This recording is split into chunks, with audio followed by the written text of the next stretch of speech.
This is RICKY, the YouTube Tech Guy.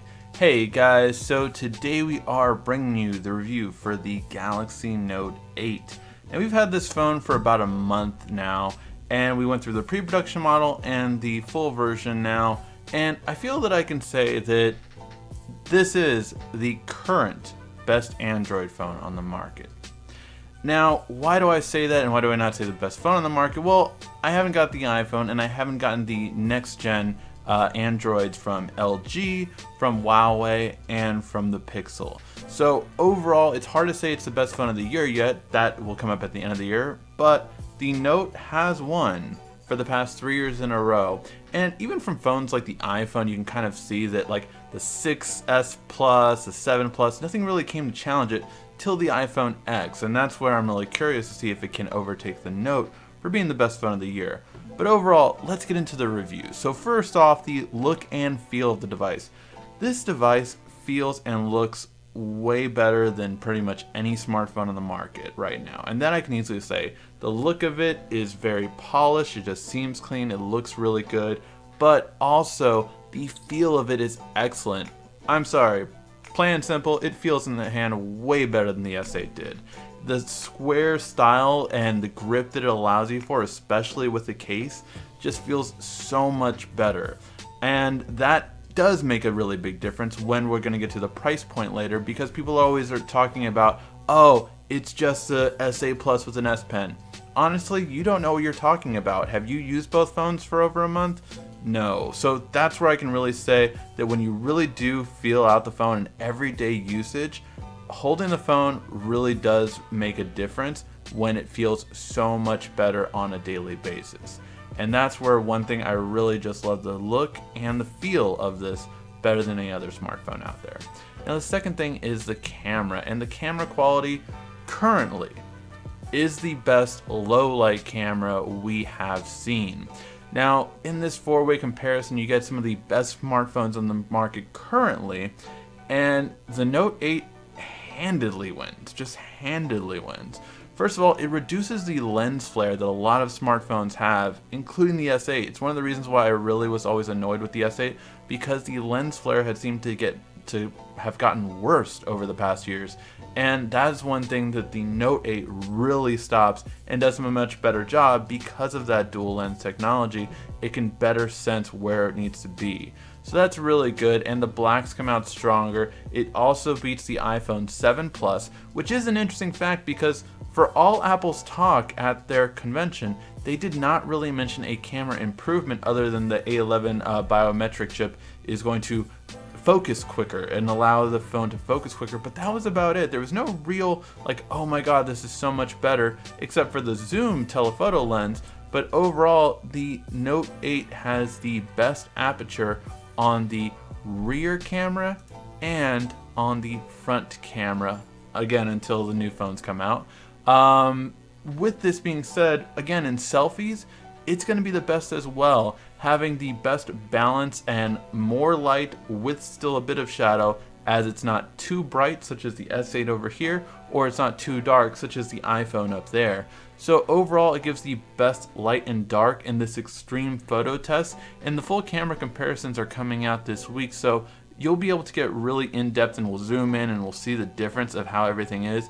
But overall, in this shot, when you'll see it zoomed in, it really is a no contest. The Note 8 really does an amazing job with that. Now that being said, the new blur effect is better than, say, the iPhone, but not as good as, say, I would say for the most part, like the OnePlus 5. Overall, with dual lens cameras, I feel this technology is still new and we're still getting better overall, but there's just, you know, the edging is always an issue. I would say when I cut my hair, the edging does a lot better than when I have my hair grown, because I have those little spots and then it's like, wait, is this a background, is this not? And then it can't really get it. So hair is a very big issue apparently with dual lens cameras, and that's just something you have to know about. Now overall, when it comes to the battery life, that is going to be one of the most contested things. Like, oh, well, I don't like this compared to the S8 Plus because it doesn't have as good of a battery because it's a smaller battery. Well, Samsung's improvements really did make it better. If you have checked out our battery life review, it has actually been tested to be the same, if not better, battery life than our S8 battery life comparison. The S8 Plus did have a good battery life, and it's still over 6 hours of screen on time, but it typically got from 6 hours to 6.5 during our standard testing first couple of days of usage. And whereas the Note 8 has gotten 6.5 to 6 hours and almost hitting 7 hours basically. The screen on time on this phone is really good, and I don't know if it was Samsung fine-tuning everything. It really was, and if you know me, I was the biggest criticizer of Samsung making a smaller battery. I still think they could have made a thicker phone and made a bigger battery, but overall it really is an amazing battery life, so it's not something you have to worry about or be, oh my god, this is just going to be the worst thing ever. Now when it comes to the extras, Samsung doesn't get enough credit, I think, for having one big extra that a lot of phones still don't have, and that no phone looks like it'll have by the end of this year, and that is fast wireless charging. Yes, I know with the advent of LG and Apple adopting wireless charging, it's going to get bigger and bigger. The Pixel XL 2 not having wireless charging, I think, is going to be a big miss for them. But overall, when it comes to wireless charging, it is such a great feature, but you don't do it in an office or in a living room or anything like that because it's too slow. However, with fast wireless charging, a feature exclusive to Samsung, it is much more tolerable to always leave it on a fast wireless charger than if you were to leave it on a wireless charger, which is going to take you about 3 hours just to get a phone fully charged. The fast wireless charger does a much better job, and it speeds up the charge a lot, and that's something that an extra that I don't feel Samsung gets enough credit for. Now you have the water resistance, which is pretty much standard, although theirs is IP68 unlike Apple's on their iPhone X and other ones that are IP67. You still have the iris scanner, which I still contest is a great protection. I know people have complained about it or have different issues with it. I have no issues, and no, for the face detection, you cannot fake it out with a picture. The one that did fake out with the picture was the one that had a retail mode on the phone, and that's the one that had that issue.